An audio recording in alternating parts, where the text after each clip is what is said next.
अनुभव करना, पीछे कुछ न कुछ लफड़ा और झगड़ा जरूर छोड़ के जाता है, और भी अशांति। जो अंदर में आता है तो हम स्त्री के लिए धन छोड़ के जाएगा, शांति मिलेगी, खुश रहेगी, ये होगी, वो शांति तो नहीं मिलती है, और भी अशांति पैदा हो जाती है।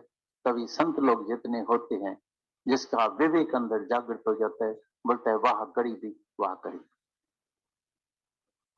पैसा होगा तो चोर भी आएगा, रिश्तेदार भी आएगा, मारने वाले भी आएंगे, सताने वाले भी आ जाएंगे। है ही कुछ नहीं, दाल रोटी खा रहे हैं, परमात्मा के गुणगान गा रहे हैं, दुखों से छूट जाते हैं। लेकिन मंच के अंदर में, मर्दों के अंदर में खास करके ऐसा है, मैं इतना पैसा छोड़ के जाऊं जो मेरे बच्चे सुखी रहेगा, ये रहेगा, वो रहेगा। सुखी तो नहीं रहते हैं, लेकिन बुरी आदत जरूर पड़ जाती है, अहंकार जरूर आ जाता है, गंदी आदतें मनी से वो स्पेल जरूर हो जाते हैं। होटलों में, शराब में, डिस्को में, धक्के खाने में, लेट नाइट आने में, गर्लफ्रेंड रखने में, बॉयफ्रेंड रखने में, ऐसे जीवन तबाह हो जाता है, जीवन बनता नहीं है। कभी भी कोई जो है, जो बुजुर्ग होते हैं, बड़े होते हैं, माता पिता होता है, कभी भी अपने बच्चों को नहीं बोलता है बेटा सत्संग में चलो। इसीलिए पहले जमाने में सब सत्संग में, घर में ही मंदिर बना के रखते थे, ताकि कुछ वचन, कुछ संस्कार जो है ये परमात्मा का उसके ऊपर पड़े।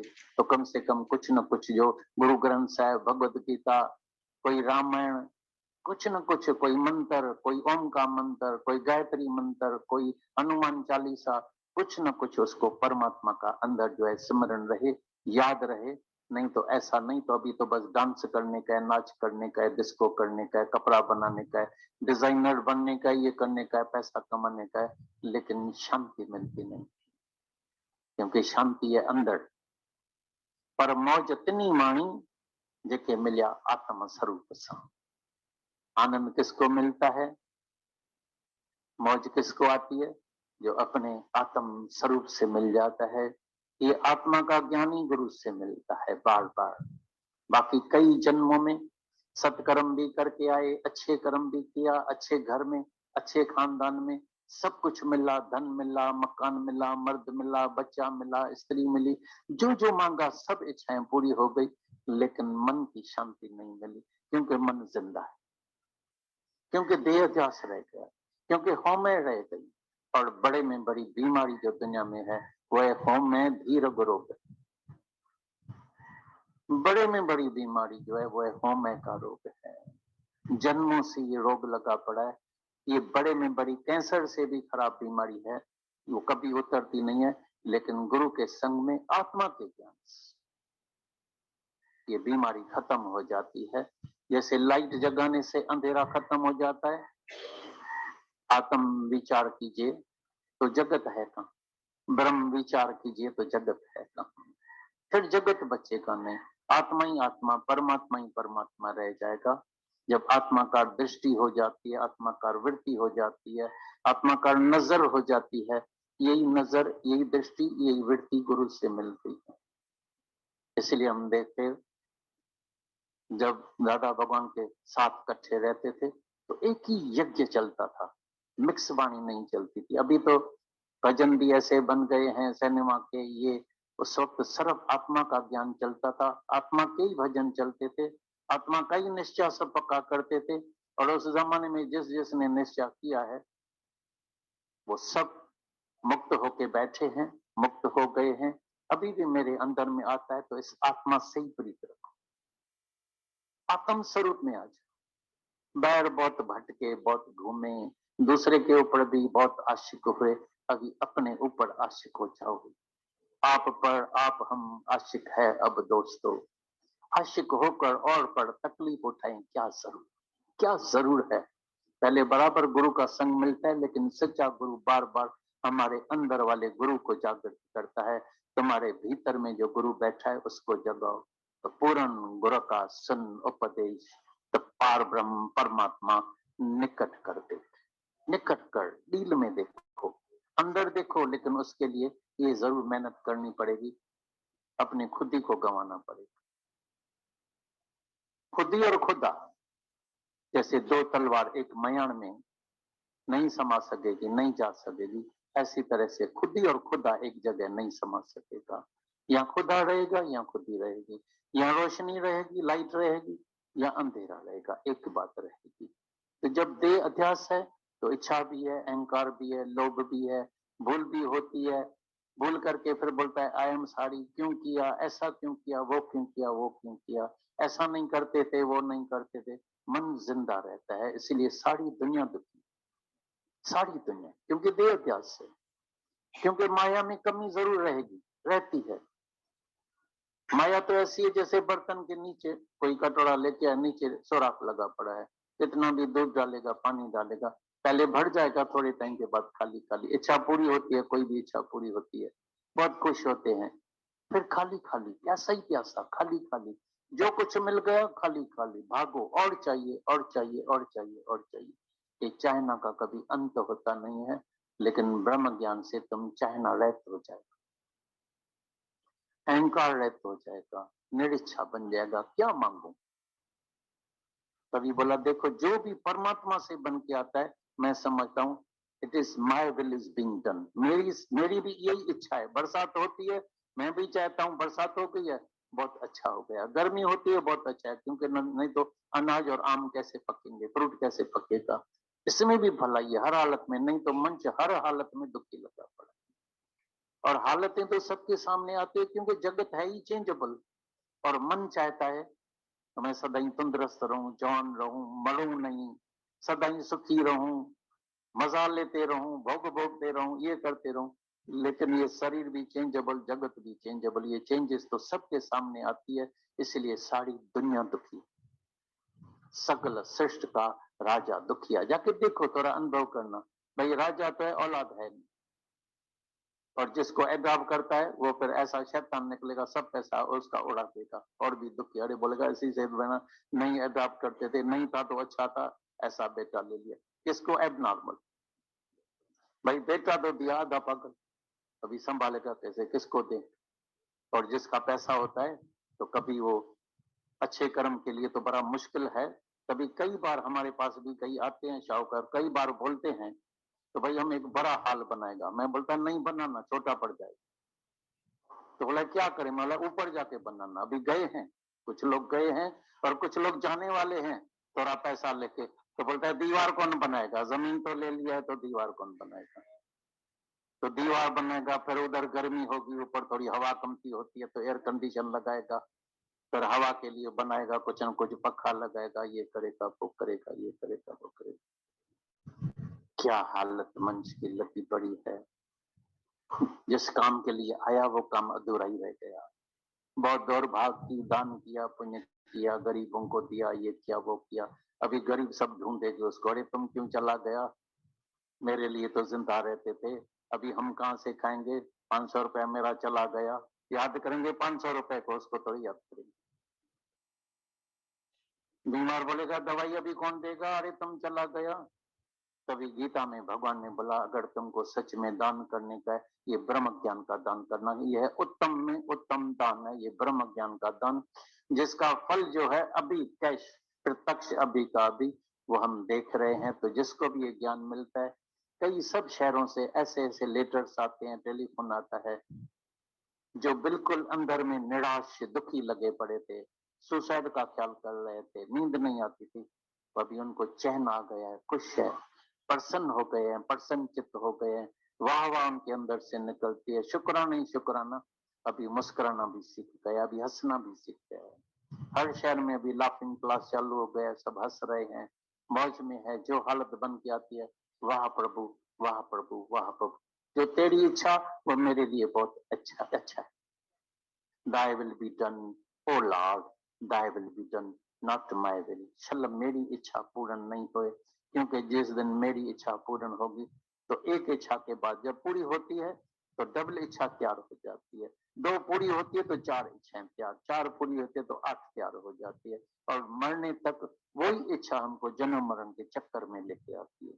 तो जिसको जन्म मरण के चक्कर से छूटने का है, जिसको सच में मुक्ति चाहिए, तो शांत में बैठ के, अपने साथ बैठ के देखिए अपने को, ये मन में आत्माकार वृत्ति नहीं बनेगी, अपने को आत्मा करके नहीं जानेंगे, ऐसा संभव ही नहीं होगा कि तुम्हारे अंदर इच्छा उठना बंद हो जाए।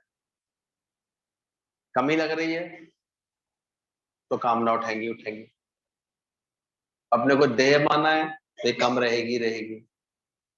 इसकी तो प्रकृति ऐसी है, सुबह खिलाओगे दोपहर को फिर मांगेगी भोजन, शाम को फिर मांगेगी भोजन। आज को ये कपड़ा पहना और दिलाओगे इसको, महीने भर बाद फिर कहेगी दूसरा होए। तो इसकी प्रकृति ऐसी है।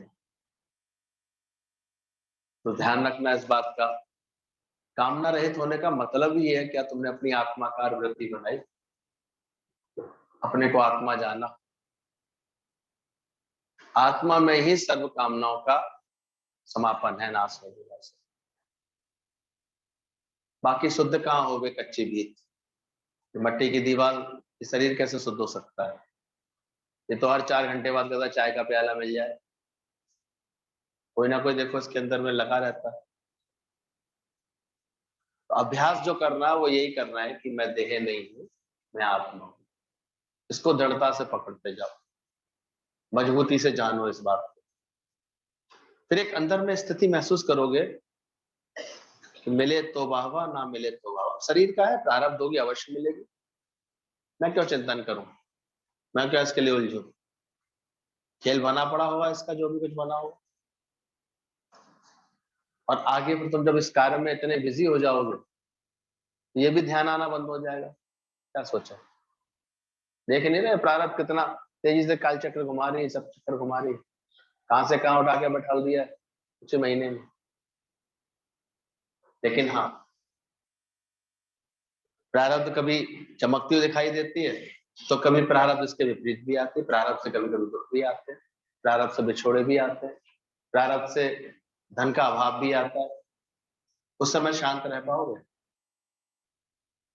मिलता है तो बड़ा गर्व करते हो, तो बोला गया माया मिली तो गर्व करत है, और माया गई फिर रोवन लगत है कि माटी का पुतला कैसे नचत। तो अपनी इस औकात को बदलो, जो माटी के पुतला बन करके तुम देहाध्यास के कारण इसमें ऐसे करते रहते हो। है क्या? ये ज्ञान से ये बात समझो कि रे मन कर ऐसा संन्यास।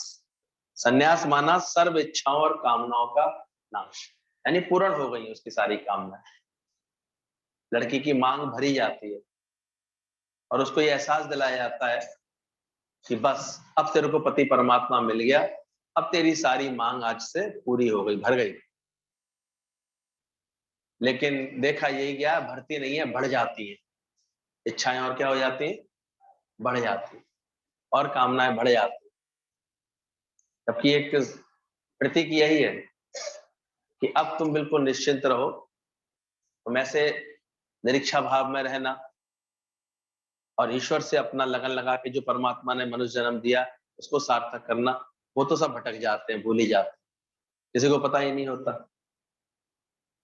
नित नई प्यास है, नित नई आस है, कोई कहां तक इसको, इसमें इंसान भटकता सा रहता है और रोज उसके अंदर इस कामनाओं के कीड़े ऐसे कुलबलाते रहते हैं। ये तो गुरु के ज्ञान का अमृत पी करके, ये रोज वचन सुन सुन करके शांति आ जाए तो बड़ी मेहरबानी है। तो रे मन ऐसा कर संन्यास। संन्यास माना सर्व इच्छाओं का नाश, सर्व कामनाओं का नाश। घर बार छोड़ करके सन्यासी बनना, ये तो क्रोध की निशानी है। कुछ लोग क्रोध में ऐसे सन्यासी बन जाते हैं, भावुकता में, तैश में आकर के मैं घर में रहूंगा ही नहीं, चले गए, सन्यास ले लिया। परिस्थितियों से जूझ नहीं पा रहे हैं, लड़ नहीं पा रहे हैं, अपने जीवन में शांति नहीं महसूस कर रहे हैं, अशांत होकर के कहाँ भाग गए? छोड़ करके। पहले ये विकृति आई थी समाज में, हर घर से लोग सन्यास लेकर के, क्योंकि सतोगुण का प्रभाव था। तो कृष्ण के समय में यही होता था, और उस समय जो महिलाएं थी वो बड़ी ऐसे पीड़ित हो जाती, पूरा बोझ उन पे आ जाता था, सारा घर को देखना, बच्चों को देखना, ये सब देखना। और पुरुष ने तो एक भगवान के नाम का आधार लिया कि अब तो भगवान ने मन लगाएंगे, वो घर परिवार छोड़ के चले जाते। तब भगवान कृष्ण ने बैठ करके गोपियों को भी ये ज्ञान दिया, तो तुम भी ये गोपनीय रह से समझो। और उनको गृहस्थ में रह करके ये आत्मज्ञान से इतनी आनंद तृप्ति, सच दिया ऐसा कि वो भागे हुए उनके पति लोग भी फिर बाद में लौट करके आए, बोले शांति तो इसी समझ में है तो तुम्हारे पास। इसलिए गीता का ज्ञान, आत्मज्ञान, ये कभी हमको व्यर्थ में बहाता नहीं है, ऐसे भटकाता नहीं। सब कुछ घट में बाहर नहीं, बाहर ढूंढे सो भरम भले। भगवान कृष्ण ने यही तो ज्ञान दिया, सकल के मध्य सकल ते उदास। तुम गृहस्थ में रह करके ही भगवान को पा सकती हो, जो ये सन्यासी घर बार छोड़ करके भी नहीं पा पाएंगे। आज गुरु ने भी उसी परंपरा को आगे बढ़ाया है, उसी भावना को बढ़ा करके हम सबको वही जहां परमात्मा ने रखा है, जहां इसकी प्रारब्ध है, जहां पे मैं मेरे के बीच में अगर रहता भी है तो वहीं पर गुरु ऐसा ज्ञान सुना देता है, ऐसी समझ दे देता है कि हम वहीं तृप्त हो जाते हैं और अंदर से कहने लगते हैं, रे मन कर ऐसा संन्यास, क्या मांगू कछु फिर नाराज, देखत रैन चला सब। तो पूरी भावना समझना, क्यों सच्चा गुरु कभी भी बोले ये तो इस तरह छोड़ करके जाना, तो ये तो क्रोध की निशानी है, शरीर की प्रारब्ध ही फिक्स है, तो माया के पीछे क्यों भागे। माया से पलंग मिलेगा पर नींद नहीं, ये समझ हमें अंदर में आनी चाहिए। ऐनक मिलेगी पर नजर नहीं, फल मिलेगा पर खून नहीं बनेगा, पैसा मिलेगा पर दिल नहीं बनेगा, दिल नहीं कि अगर कहाँ खर्च करना है, तो ये माया की निशानी होती है। अगर सही संस्कार होते हैं तो कम से कम उस पलंग पर निश्चिंतता के साथ सो तो सकते हो। तो ज्यादातर लोगों को देखो आजकल तो अनिद्रा की बीमारी लग जाती है, इतनी टेंशन, इतना तनाव, इतना सोचना, इतना अंदर से ख्याल चलते रहते हैं, नींद नहीं आती इससे, रात को ख्याल इतने घूमते रहते हैं। तो कोई ना कोई वो नशे का आधार लेंगे, किसी ना किसी गलत आदत का आधार लेंगे, तब जाकर के वो अपने को सुला पाते। तो नींद सबसे पहले माया का अटैक पड़ता ही है हमारी नींद के ऊपर, ख्याल ऐसे बिगड़ जाते हैं अंदर से। बोले माया ऐसी है, ये पलंग मिलेगा पर नींद नहीं, ऐनक तो ले आओगे बढ़िया से बढ़िया 5,000 का फ्रेम, पर नजर तो जब अंदर से सही ताकत होगी, सही परहेज होगा, सही चाल चलन होगा, तब वो नजर उसकी सही बनी रहती है। ये तो हम देखते हैं, इतना लोड डाल लेता है इंसान की नजर ही उसकी खराब हो जाती है। इतना ज्यादा ओवरलोडिंग हो रही है आजकल, बच्चों के रेटिना खिसक रहे हैं, अचानक ही दिखते दिखते दिखना बंद हो रहा है उनको। भगवान ने तो नजर दी थी, और नजर खराब कैसे कर ली तुमने, सोचो। तो ये सब बातें होंगी। पैसा मिलेगा पर दिल नहीं मिलेगा, ये कहाँ खर्च करना, ये समझ नहीं आएगी। इसलिए माया काया बादलों की छाया। लक्ष्मी भी बोलती है कि मैं संत के पास रहूंगी, क्योंकि संत ही मेरा राइट यूज करना जानते। तभी लक्ष्मी का एक स्वभाव देखा गया है, ये संतों के यहाँ तो माथा रगड़ती है और दुनिया वालों से दूर भागती है, वो इसकी चोटी पकड़ पकड़ खींचते हैं। तो किसी ने संत को, लक्ष्मी को देखा, बोले तुम्हारा माथा घिसा है और चोटी नुची हुई है, तो बोले क्या करूं, मैं संतों के आगे माथा रगड़ती हूँ, वो मुझे स्वीकार नहीं करते और दुनिया वाले खींचते हैं, वहां मैं जाना नहीं चाहती, क्योंकि मैं जानती हूँ संत जितना अच्छा सदुपयोग करते,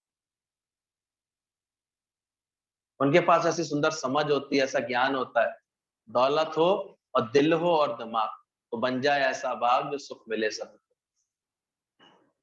आज अगर धन था तो गुरु ने कितनी सही प्रेरणा दे करके ऐसा उपाय करा देता है कि हम सब अपने घरों में एक राजा बन करके, प्रेम करके, निष्काम कार्य करके, सत्संग की लगन लगा करके बैठने लगे। आज हम सभी को देखते हैं, अगर ज्ञान की समझ है ना, उसको संकल्प यही होता है, मेरे घर में भी महफिल सजे, मेरे घर में सत्संग हो। तो किसके लिए होता है उसका, और धन किसके लिए हो गया, वो खुद बढ़ करके निष्कामी हो जाता है, प्रेमी हो जाता है, खुद जाता है। केवल संकल्प से नहीं, संकल्प साथ में मेहनत भी चाहिए, तो प्रेम भी चाहिए, खुद ऐसी लगन हो। आज जो लगन से हम देखते हैं खुद सत्संग में नहीं आता, हम देखते 4 प्रेमियों को भी उसके आने लेके आ सकते, कैसे आएंगे लेकर, क्योंकि भाव ही नहीं बनेंगे उसके पास आने के। हम कैसे उनके ठेल के ले भी जाएंगे तो उनको मजा नहीं आएगा। और जो खुद सत्संग में रोज नियमित आता है, उसके यहाँ बड़े सहज में प्रोग्राम बन जाता है, हाँ चलो आज इसके यहाँ, उसको भी खेच होती है, उसको, वो खुद सबसे प्यार करता है, वो खुद सबके दिल में स्थान बना के बैठा होता है, उसके यहाँ बड़ा अच्छे से हो जाता है। तो खुद देखो, कभी कभी चाहता तो मन कि हम सत्संग कर, लेकिन क्या तुमने सत्संग का नियम अच्छे से रखा है, लगन रखी है? कैसे कोई आए? इसलिए ध्यान रखना, पहले अपना जीवन निष्कामी बनाना, पहले अपना जीवन लगन वाला बना, पहले खुद सत्संग के लिए इतनी अंदर से कदर है तुम्हारे अंदर। तो ध्यान रखना, लक्ष्मी भी बोलती है कि मैं संत के पास रहूंगी, क्योंकि संत ही मेरा राइट यूज करते हैं, करना जानते हैं, शांति में रखता है। बाकी तो हाय हाय करते रहते हैं, बाकी दुनिया में माया में लोग देखो कैसे हाय हाय कर रहे हैं, इतना होते हुए भी घर घर चले जाओ आग से लगे पड़े, संतुष्टि नहीं है, कमी है, भाई भाई में झगड़ा हो रहा है, बंटवारे के पीछे झगड़ा हुआ पड़ा है, जो प्राप्त हो उसमें कभी संतोष आ ही नहीं रहा है, अंदर से मन खराब लगा पड़ा है, या फिर आदतें ऐसी पड़ गई, दुर्व्यसन में जा रहा है वो, रोज ड्रिंक करना है, रोज जुआ खेलना है, रोज ऐसे गलत हरकतें करनी है, उसमें बर्बाद होता रहता है। क्या मिलता है जगत से बेकरारी के सिवा? देखो जरा, अगर संस्कार नहीं है तो क्या कहाँ जाता है? मुझे तो देख देख के हैरानी होती है कि चाहे तो थोड़ा सा किसी गुरु की शरण ले लेता मन, तो बात समझ लेता, अपने अंदर के विकारों को शांत कर लेता, तो जीवन कितना अच्छा बन जाता है व्यक्ति का। ये तो देख करके आजकल तो हैरानी हो रही है, निभ ही नहीं पा रही है ज्यादातर, पता ही नहीं लगने देते, हम देखते हैं इतने भेदभाव साजिशों के साथ कार्य करते हैं। लड़की की शादी हुई, हमने 4-5 साल हो गए, मैंने कि ऐसा क्या क्या तुम्हारे, और वहां पर परेशान भी है वो, मगर तुम्हें पता है उनके पास क्या क्या है कैसे? बोले हमें आज तक नहीं बताया, हमें यही नहीं बताया कि वो करते क्या है। तो साजिशें नहीं है तो क्या है? गलत ही कर्म करते होंगे तभी नहीं बताते होंगे, कोई ढंग से करते ही नहीं होंगे, क्या बताएंगे? तो अंदर में हम देखते हैं कितनी ये माया का जब प्रभाव होता है तो कैसी अजीब अजीब सी हरकतें जीवन से होती रहती है, हर एक से बिगाड़ खाता शुरू हो जाता है, हर एक को इनको खराब मिलता है दुनिया। तो ध्यान रखना, बाकी तो हाय हाय करते रहते, तन रंगा तो क्या हुआ जो मन ना रंगा जाए, मन प्रभु के प्रेम में भीगा रहे, तो भी जो भी मेरे सामने आए, मेरे प्रेम नम्रता मीठे वचन से पिघल जाए। ऐसा अपना स्वभाव बनाना चाहिए। जैसे अंगुलीमाल डाकू बुद्ध भगवान के पास आया तो पिघल गया। हम सभी को एक कथा याद है कि कैसे अंगुलीमाल इतना क्रूर था, अत्याचारी था, सबका हत्या करके उंगली उंगली काट करके अपने गले में माला बना के पहनता था और गिनता रहता था मैंने इतने मार लिए। कहते 999 तक की माला हो गई तो 100 में वो ढूंढ रहा था, तभी उसके उद्धार का समय आया और बुद्ध भगवान उसी के रास्ते से निकल रहे थे। लोगों ने मना भी किया, अरे प्रभु इस रास्ते से मत जाइए, ये अंगुलीमाल का इलाका है, वो कहीं भी प्रकट हो जाता है और फिर बहुत सताता है, लूटता है, खसोटता है, मारता है, फिर उंगली काट करके माला पहनता है। लेकिन बुद्ध भगवान तो इतने आत्मिक भाव में, इतने प्रेम भाव में, तो ईश्वरी प्रेरणा उनको उधर ले आ रही थी तो वो चलते चले गए, बोले कोई बात नहीं। जब वो अंदर आगे बढ़े और मिला उनको, वो कटार लेकर के प्रकट हो गया उनके सामने, उसने देखा बड़े निर्लिप्त भाव से, बड़ा उसको आश्चर्य लगा कि मेरे को देखते ही लोग भागते हैं, क्रोध में परेशान हो जाते हैं, डर के मार भागते हैं, ये एकदम से शांति से कैसे मुस्कुराते हुए कैसे खड़ा हुआ? तो यहीं से उसके ऊपर असर पड़ना शुरू हो गया, डराया भी, धमकाया भी, और वो बिल्कुल भी असर नहीं हुआ उनके ऊपर, मुस्कुराते रहे, बल्कि उल्टा उसी से प्यार से बात करने लगे कि क्यों तुम ऐसा करते हो, ऐसा करने का तुमको क्या, मतलब क्या आनंद मिलता है तुमको, ऐसा सबको मारने में क्या मजा आता है? बोला मारता हूँ, मैं काटता हूँ, मुझे उंगलियां काटने में बड़ा आनंद आता है। बोले फिर तो तुमको जोड़ने में भी आनंद आता होगा। वो घूम गया उसका सर, बोला जाकर के टहनी से तो काट दो, नकली काट दो। एक टहनी तोड़ दी उसने फौरन कहने पर, बोले अब इसको जोड़ भी आओ। बोला ये कैसे जोड़ सकती है, टूट गई तो टूट गई। तो बुद्धवान ने बड़े प्रेम से कहा तुम्हें केवल तोड़ना आता है, जोड़ना नहीं आता है। इसका मतलब अभी तुम अधूरे हो, तुम्हें पूरी विद्या नहीं आती, पूरी बात नहीं समझ में आती। ऐसा निष्काम भाव से प्रेम किया कि उस अपने आप पिघलता गया ऐसे। आज के कभी भी देखना, जो अंदर जिसके अहंकार नहीं होता है, उसके सामने आप सहज ही अपने को मोड़ने लगते हैं, पिघलने लगते हैं, समझ आ जाती है, तो एकदम से बदलने लगा वो। बोला आओ तो मेरे पास आओ, तो मैं तुमको जोड़ना सिखाऊं। तुमको किसी ने प्यार नहीं दिया, तुम बहुत विक्षिप्तता में रहे हो, बहुत अंदर में तुम परेशान हो। ये होता है। अब अपराधी में, गलत व्यक्ति में कोई ऐसे भाव डाले कि ये बेचारा क्यों भटक रहा है, उसको निष्काम प्रेम नहीं मिला, उसे किसी ने समझा नहीं आज तक, उसे किसी ने जो सही बात नहीं समझाई आज तक, इसलिए भटक गया। नहीं तो हर एक के भीतर परमात्मा का वास है, हर एक के अंदर अच्छे गुण प्रकट हो सकते हैं। अरे माँ बाप के पास संस्कार नहीं मिले, पहले संस्कार नहीं मिले, तुम तो कम से कम सही रोल करते।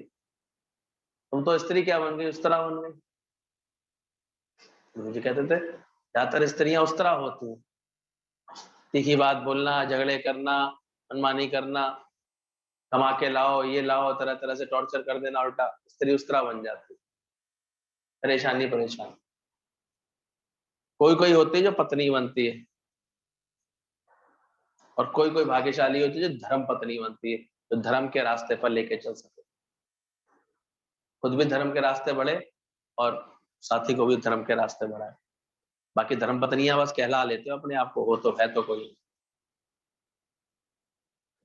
तने ही रहते हैं। तो ध्यान रखना, ज्ञान के बाद अंगुली उमाल जैसे पिघल गया, तो ऐसे ही तुम्हारे अंदर में ऐसी बात आनी चाहिए कि कोई भी तुम्हारे सामने आए तो क्या हो जाए, वो पिघल जाए। सीखो पहले ये आर्ट, तो फिर गड़बड़ हो जाएगा। पहले ये चीज, ये व्यवहार सीखो। इसलिए ज्ञान के 3 फल निकलते हैं, एक मौन, एक मुस्कुराना और एक मीठा बोलना। कितनी सुंदर सुंदर वाणियां हैं ये क्या ये 3 फल हमने अपने जीवन में निकाले, पा लिए। ज्ञान का पौधा तो लगाया, लेकिन इस पौधे के ऊपर 3 फल लगने चाहिए। एक तो मौन का, शांत रहता है उसका, मन भी शांत रहता है, मुख भी फालतू बकबक नहीं करता, आवश्यकता है तो ही बोलता है, नहीं तो नहीं बोलता। तो मौन का फल लगे उसके जीवन में। और एक मुस्कुराहट का, ever in mood, ever fresh, हमेशा ऐसे। दुनिया को तुम तुरंत जो है तन करके, कड़वे होकर के, खराब भाव ऐसे दिखा देते हैं, वो लटका के दिखा देते हैं। ज्ञान के बाद देखो कैसा रहता है। तो मौन आया, तुम्हारी मुस्कुराना आया, और तीसरा बोला मीठा बोलना, वाणी में मिठास। रोज मौन की बात वाणी चल रही है आजकल, उसमें मिठास का बड़ा महत्व होता है, तो मीठा मीठा सबसे बोलिए। आज हम गुरुजनों की वाणी देखते थे, नारायणी वाणी का भी कैसेट सुनो तो इतना मिठास से बात बोलते हैं, सत्संग भी सुनाते हैं तो इतना मीठा करके सुनाते हैं।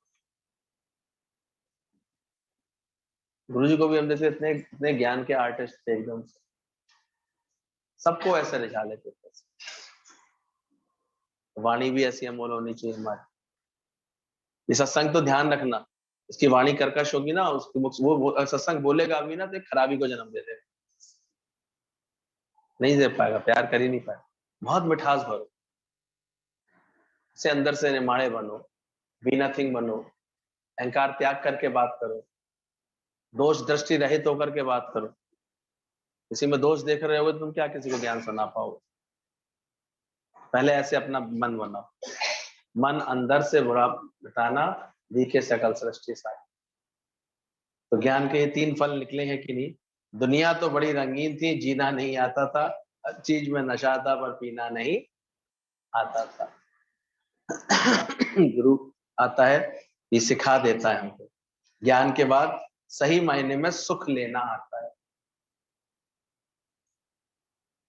पहले सुख खींचते थे, मांगते थे, अब ये अकल आ जाती है, क्योंकि अब माली नहीं होकर के माली होकर के रहते हैं, मालिक बन करके नहीं। अंतर समझ में आया माली का और मालिक का? माली की तरह संभाल करते हैं गृहस्थ में, उसके पजेसिव होकर के उसके मालिक बन के नहीं बैठते। उनके संग भी रहते हैं। कैसे रहते हैं? गृहस्थ में जहां भी रहता है, रखता है ज्ञान के बाद, देखो ये आट आ गई, आप माली है कि मालिक? तो संभालने वाली दृष्टि आ जाती है। पजेसिव मूड नहीं रहता, अब हक नहीं रहता कि इस पर मेरा हक है, इसको करना चाहिए, इस पर आओ बताओ, मुझे बताओ क्या सेवा है, बताओ मेरे लिए कोई सेवा है, मेरे लिए कोई काम है, ऐसे। तो माली बनकर रहो, जहां भी रहो माली बन करके। पदार्थ मेरे लिए हैं पर मेरे नहीं, ये बोध हो जाता है ज्ञान से। मेरे उपयोग के लिए है सारी सृष्टि, पर मेरा इसमें कुछ नहीं। अब अचानक कोई लेके जाएगा तो ज्ञानी का मन नहीं चलेगा, मेरा है ही नहीं। इसलिए उस दिन बात चली कि क्या तुम बैंक कैशियर की तरह रहते हो? वो कैशियर इतना कैश सुबह से शाम तक संभालता है, लाखों का, करोड़ों का, लेकिन एक पैसे में भी उसकी मन नहीं पड़ा होता है। बाद में बड़े आराम से उठ करके चला जाता है, एक पैसे का भी हिल-हुज्जत नहीं करता बस। तो ये आर्ट आ जाती है अंदर से। माली होकर के रहता है, ना कि मालिक होकर के। पदार्थ मेरे लिए हैं पर मेरे नहीं। ज्ञान से पहले तो 100 का नोट खो जाता था तो सारी रात टेंशन में। इसका मतलब तुम्हारी कीमत कितनी हुई? कोई पदार्थ खोया, कोई पदार्थ छूटा, कोई पदार्थ खराब हुआ और उसका चिंतन चला, तुरंत अपनी कीमत बना लेना, तुम्हारी कीमत कितनी है। बस 1 लीटर दूध के बराबर, दूध बढ़ गया, दूध बढ़ गया, दूध बढ़ गया। 50 बार मन सोचे जा रहा है, ये नुकसान हो गया, ये नुकसान हो गया, ये नुकसान हो गया। तो तुम्हारी कीमत तुम्हारी कितनी हुई? उसी के बराबर। 100 का नोट खो गया तो रात भर टेंशन करी तो कीमत कितनी हुई? 100 रुपए के बराबर ही हुई। वैसे मैं लखपति बनती हूँ और औकात कितनी है? 100 रुपए की। वैसे ही देखना, एक आदमी घूमने गया, उसे कोई चीज पसंद आई, गुलाब का फूल पसंद आया, अब पास में उसके नोट कम थे, 100 का नोट है, तो वो तड़पता है फूल कैसे खरीदूं। अब बताओ, उसने फूल को खरीदना था कि फूल ने उसको खरीद लिया?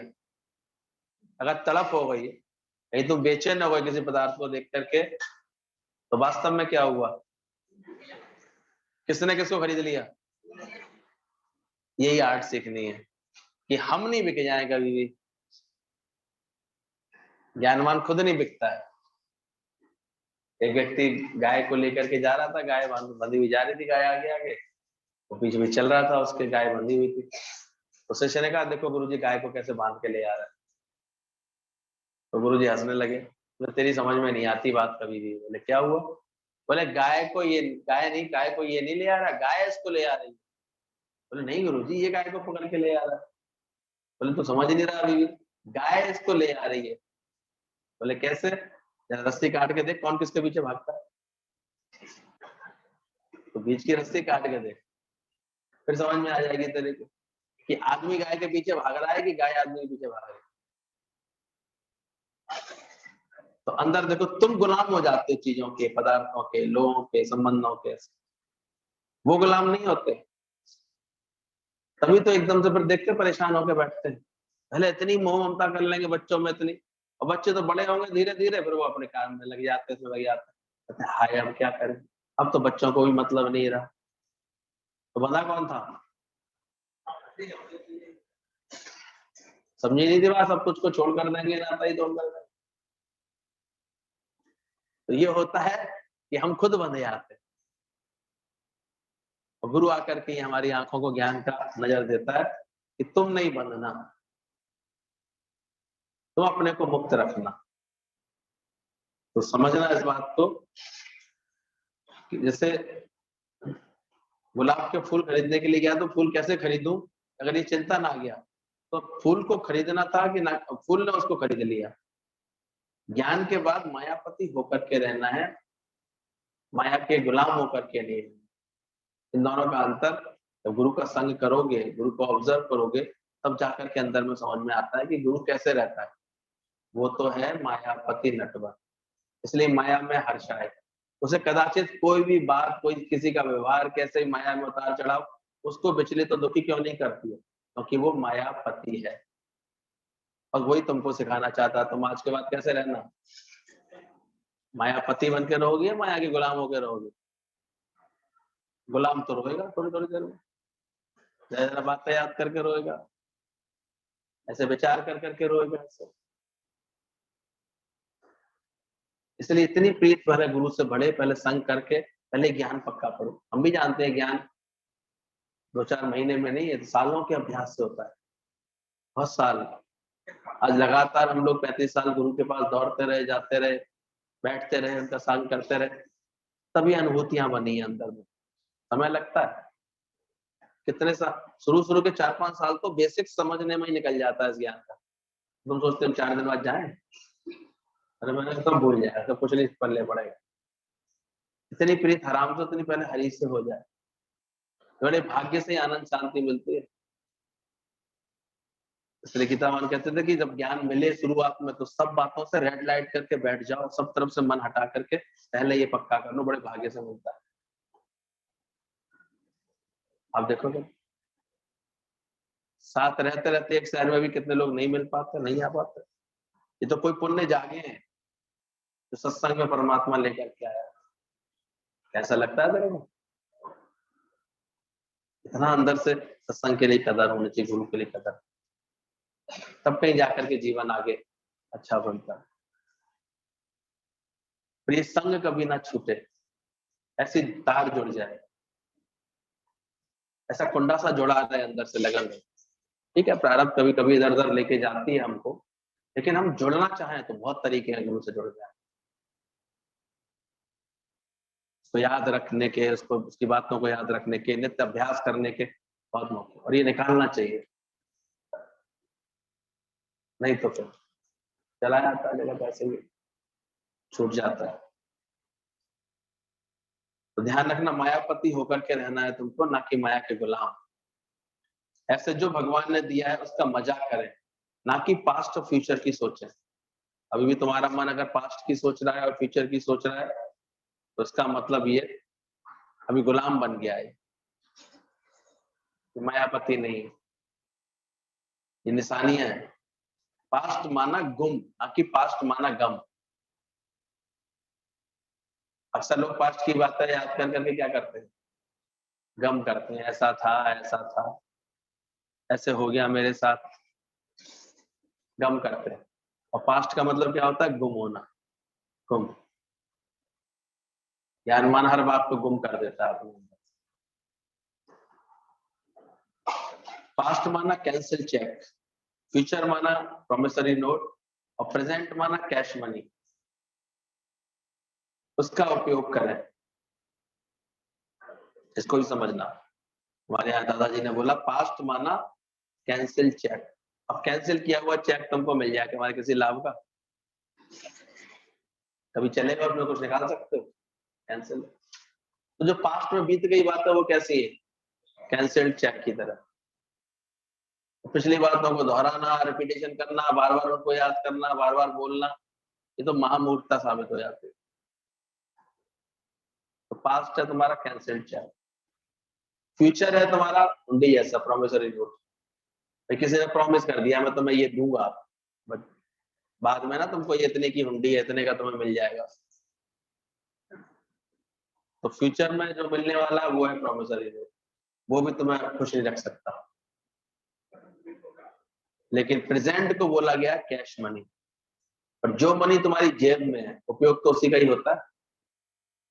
वो तो आजकल तो पैसे की रखने का भी फैशन खत्म हो गया है, वो मनी दूसरे रूप में आ गई है, कार्ड के रूप में आ गई है। लेकिन जो तुरंत तुम यूज कर सकते हो वो ही जो है तुम्हारा अपना पैसा होता है।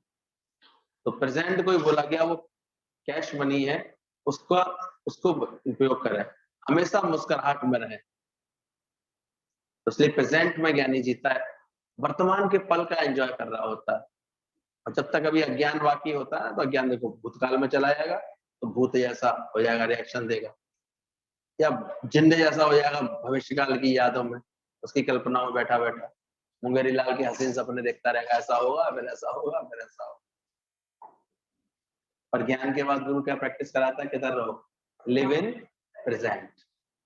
कहाँ रहना सीखना है, वर्तमान में जी।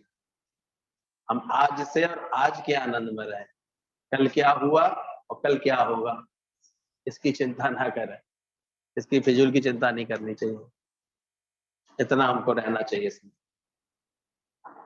तो अंदर में देखना, हमेशा मुस्कुराहट में रहे, एवर मूड एवर फ्रेश, तो हमेशा तृप्ति और आनंद में रहेगा।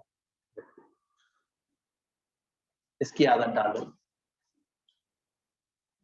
नहीं तो बस अभी परेशान कौन करता है, कभी देखो अंदर में भारी भारी कौन कर रहा है, जरूर कोई फ्यूचर की बात, या कभी पास्ट में चला जाता है। अब घड़ी पीछे हो जाए या घड़ी आगे आगे भागती रहे, तो घड़ी कभी अच्छी कही आएगी। तो प्रेजेंट का टाइम दो, तो तुम्हारा दिल भी किस में रहे, प्रेजेंट में रहे। इसलिए ज्ञानवान को कहीं भी बैठा दो, उस प्रेजेंट का पूरा आनंद ले रहा होता है। इसलिए वो हॉस्पिटल में भी होटल जैसा आनंद ले रहा होता है। उसे डर नहीं लगता, परेशान नहीं होता, तो कितना प्रेजेंट में। यहाँ भी तो 4 लोग मिले हुए प्रेम करने के लिए, ऐसे सोचता है। अज्ञानी दुख करता है, ये बोला जहां कोई गम नहीं, तेरा ख्याल आत्मा में है तो बेगमपुर में है। बोला क्रोध में है तो नरक में है, शांत है तो स्वर्ग में है, और आत्मा में है तो बेगमपुर में है। यानी जहां कोई गम नहीं, तो तुम कहाँ रहते हो, क्रोध में रहते हो तो किस में रहते हो, फिर दुखों में रहते हो। क्रोध में है तो एक तरह से नरक में पड़े हुए हो, और शांति है तो उसका मतलब तुम स्वर्ग में बैठे हो। और अगर तुम्हारी वृत्ति आत्मा में टिक गई है, तो समझना तुम बेगमपुर हो गए, अब तेरा ख्याल भी तुम्हें दुखी नहीं कर सकेगा। उसको ख्याल दुखी ना करे तो आसमान वाला भगवान भी दुखी नहीं कर सकता।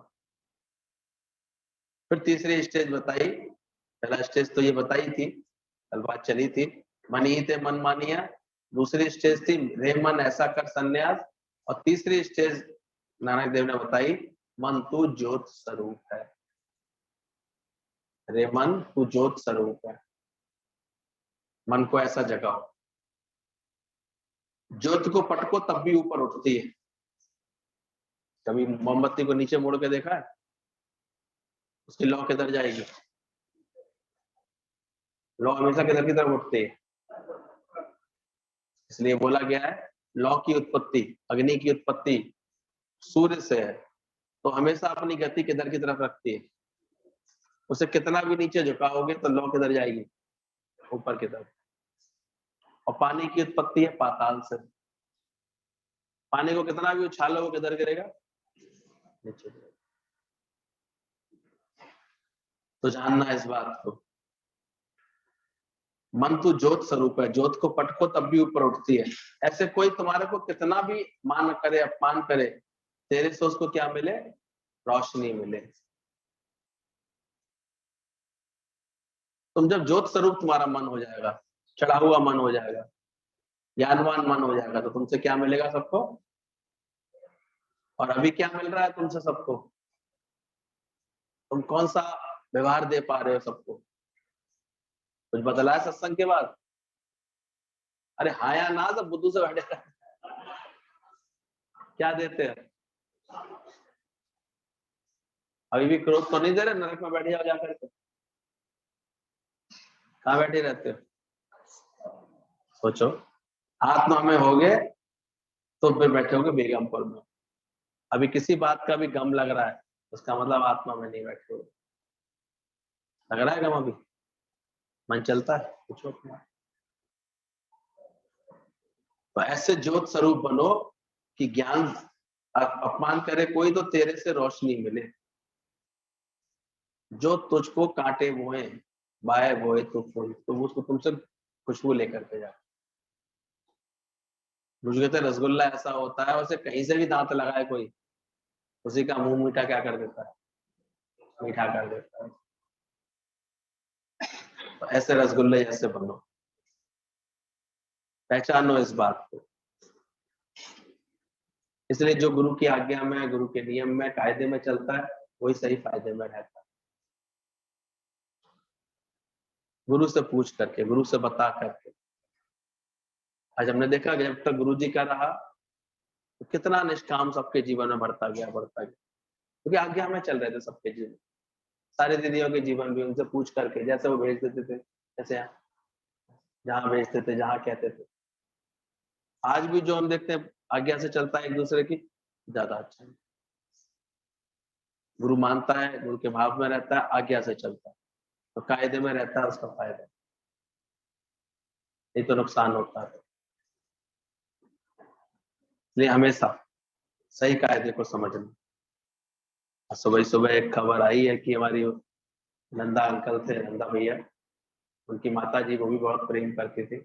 सत्संग में बहुत पुरानी सत्संगी, नियमित लखनऊ में हमेशा उनके दर्शन होते रहते थे।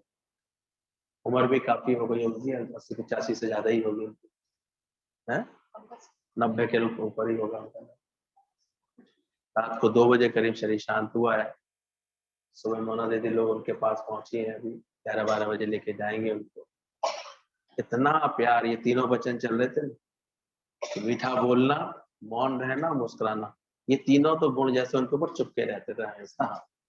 ये शांत प्रकृति रहती थी, मौन में बैठी रहती थी, एक अजब सी मुस्कुराहट उनके चेहरे पे हमेशा रहती थी। ऊपर प्रसन्नता ये बता देती थी कि इनके अंदर कोई चिंता नहीं है, कोई ख्याल नहीं है, कोई दुख नहीं है, कोई बात नहीं।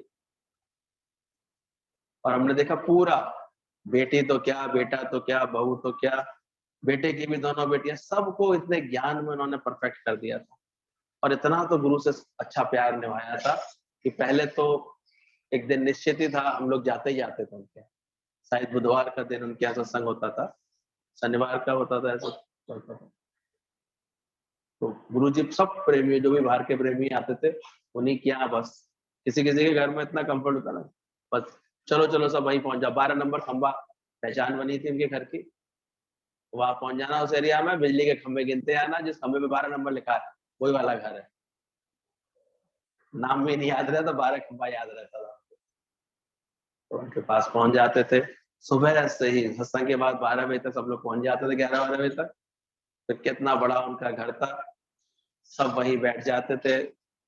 इतने प्यार से सबको पहले फल खिलाती थी, फिर खाना पीना होता था, भजन भाव होता था, फिर गुरुजी कुछ बताते थे, फिर थोड़ा रेस्ट करते थे, फिर शाम का सत्संग 4-5 बजे से फिर वहीं होता था, फिर करके रात के 7 बजे उनके घर से निकलते थे।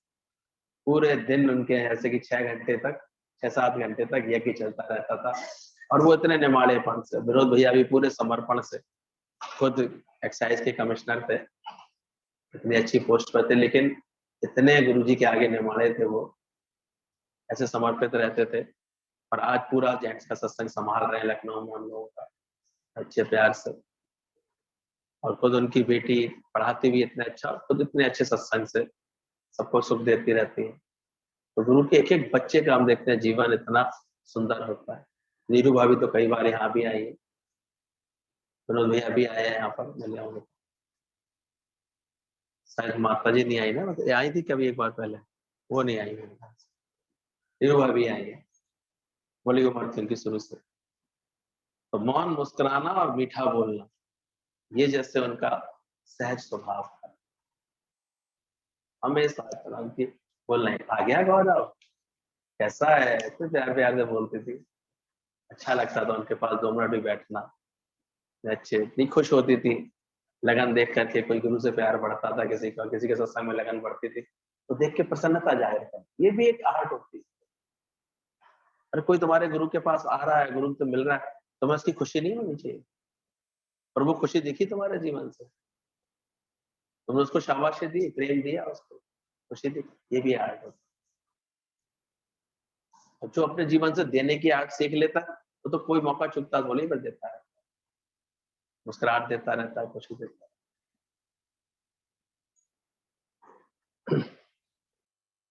तो हमेशा देखना, ज्ञान से पहले स्त्री उस तरह हमेशा काटने का काम करती है। ज्ञान के बाद पत्नी और फिर धर्म पत्नी, धर्म की स्थापना करेगी। बोला स्त्री के हाथ में वो कख को लख बना दे और राई को पहाड़ बना दे, या पहाड़ को क्या बना दे। जरा ध्यान रखना, घर में स्त्री का रोल बहुत इंपॉर्टेंट होता है। चाहे तो स्वर्ग बना दे वो अपने जीवन से, आचरण से, और चाहे तो घर से नरक बना दे। तुम क्या बनाने वाले हो खुद अपने जीवन को देख लें। स्वर्ग बनाना सीख लिया, हाँ, स्वर्ग बनाने के लिए उसको स्वर्गवासी होना पड़ेगा, यानी अपनी मैं को विदा करना पड़ेगा, अपने अहंकार को, अपने अज्ञान को विदा करना पड़ेगा। बोला जो स्त्री निरीक्षा है, पक्षपात रहित है, ये क्वालिटी बताइए, किसी का विकार नहीं देखती, सोना चांदी का लोभ नहीं करती, चतुर है, सियानी है, वो ही सबका दिल जीत सकती है। ये अकाट्य सत्य है, इसको परख के देख लो। अगर तुम किसी का दिल जीत पा रहे होगे तो ये गुण तुम्हारे जीवन में आ जाएंगे, तभी जीत पाओगे, वरना नहीं जीत पाओगी। ध्यान रखना, चाहे कितना भी सत्संग सुन लेना, दिल कब जीत पाओगे? तब निरीक्षा होगी। ऊपर से कहना बड़ा आसान है, हमें कुछ नहीं चाहिए, लेकिन अंदर वाला सब चाहता रहता है। मुस्कुरा के तो बोले, अच्छे से तो बात करे, देख लेना, निरीक्षा हो। या सुनते सुनते होड़ तो आ जाती है अंदर में, हम भी ऐसे ही, लेकिन पूरा होने में समय लगता है। तो देखना, इस पहला बोला स्त्री जो निरीक्षा है और पक्षपात रहित है, दूसरा बोला पक्षपात रहित है। पक्षपात भी एक आचरण में बहुत होता है, मन किसी ना किसी पक्ष में झुका रहता है। बहुत दिनों में किसी का बैलेंस सही होता है, नहीं तो रह रही है ससुराल में और मन पड़ा है मायके में। बात है हमेशा किसकी सुन रही है, मायके वालों की। ये भी एक तरह का पक्षपात हो गया, यानी अंदर में समझ नहीं, किसकी बात को चप्पा चल रहे हैं, किसकी उस पर रहते हैं। और ये स्वभाव बन जाता है, जरा कहीं से कुछ सही प्रेम मिले तो बस उधर की तरफ झुकाव कर देना, या तो राग में रहना या फिर द्वेष में रहना। ये पक्षपात हो जाते हैं व्यवहार में, सबसे समता का भाव नहीं हो पाता, एक सा भाव नहीं हो पाता। पर जो स्त्री ऐसा अपना आचरण बनाती, पक्षपात नहीं रखती किसी से, कोई अपना नहीं, कोई प्यार नहीं, मेरे जे तो बहुत अच्छे, बस मेरे जे ही उसके अच्छे होते रहते। और इस चक्कर में बेचारी सबसे लड़ बैठती, जेठ भी खराब है, देवर भी खराब है, ससुर भी खराब है, तो कितना बड़ा पक्षपात कर दिया तुमने। देखा भगवान सब में। ध्यान रखना इस बात। तो जो स्त्री निरीक्षा है और पक्षपात रहित है, तीसरा बोला वो किसी का विकार नहीं देखती। क्या आप इस प्रकार की स्त्रियां हैं? किसी के दोस्त तो नहीं देखती, कमियां तो नहीं देखती किसी में? तो अब बन गई होंगी, सत्संग सुनने से तो बात अलग है, नहीं तो सब पहले। ये तो गुरु ने सुना सुना के एक कमी तुमने किसी में देखी तो 3 उंगली किधर आ गई, बस विपत्ति आया ही नहीं, बाहर से शुरू हो गई। पहले तो सूझा हुआ मुंह दिखा देती, उसी से वो समझ जाता है कुछ हो गया। किसी का विकार देख लिया इनने, किसी का दोष देख लिया, किसी के कर्म देख लिए, और फिर अभी खाना भी नहीं खा पाया उससे पहले उसके सामने गलत बातें रख दी। बैठी जरूर पंखा लेकर के, लेकिन सुना क्या रही है। एक पति बोला मुझे ताजी रोटी खा लेने दे, बोले ताजी तो बनाई है, बोले बातें सारी बासी कर रही है, ताजी तो खाने दे। तो ध्यान रखना, ये हरकतें जिस दिन बंद होंगी, किसी का विकार नहीं देखती, सब में भगवान करके देखती है, सोना चांदी का लोभ नहीं करती। ये भी बड़ा असंभव सी प्रतीत होती है बात, नहीं तो बाप रे इतना जबरदस्त बड़े कर्म बनते हैं, अपने आप ही चीज इधर उधर रख जाती है, फिर सब फौरन मन चला जाता है, उठा के ले गया होगा। वो बहुत दिनों से आंख रखी थी इसी पर, उसने उठा लिया होगा।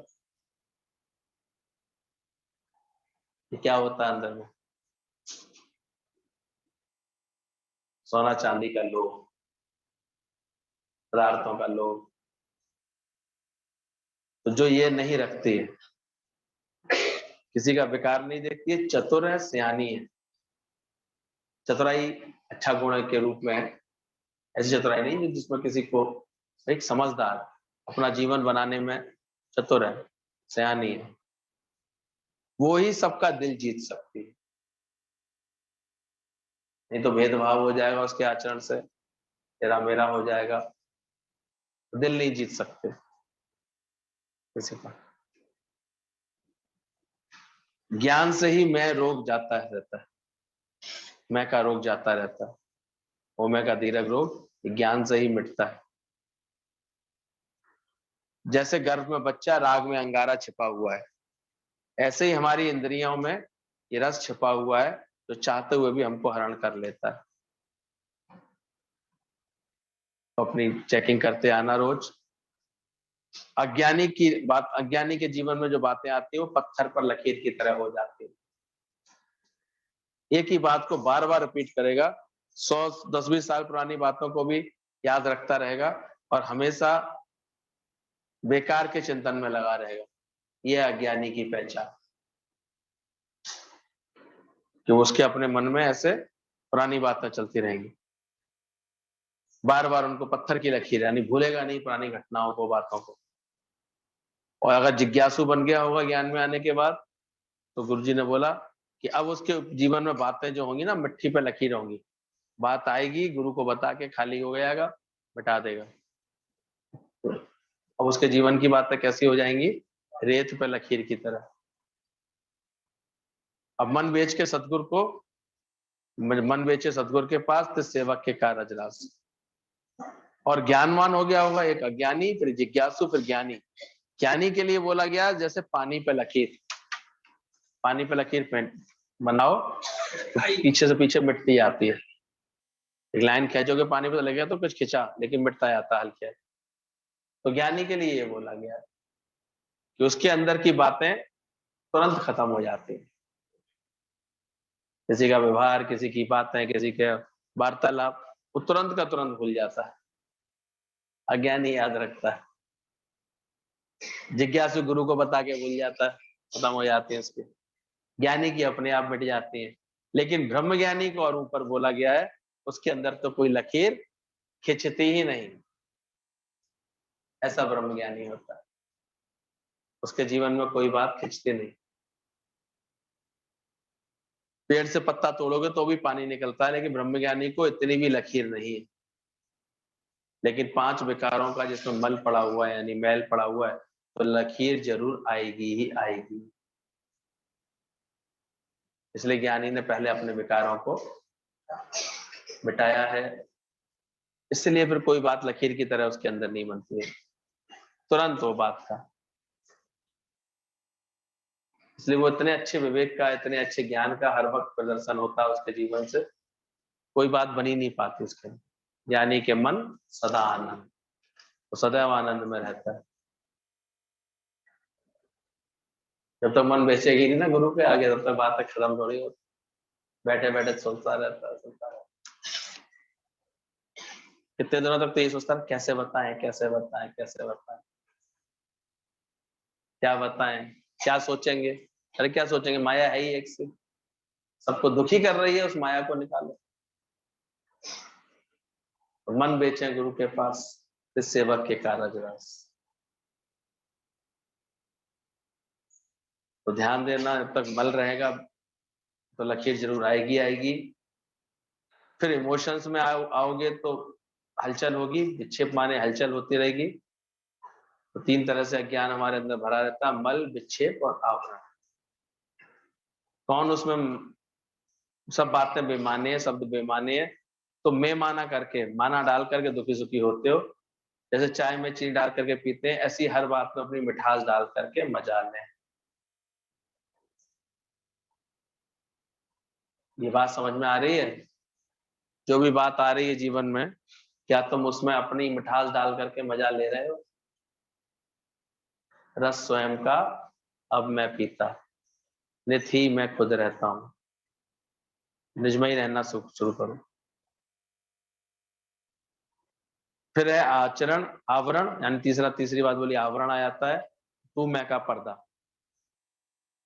ये दीवारें टूटती हैं, जहां जब ये दीवार टूटी है, जात हमारी आत्मा परमेश्वर परिवार, जब आत्मा जान लेते हैं तो ये मैं की आवरण की दीवारें टूटती हैं।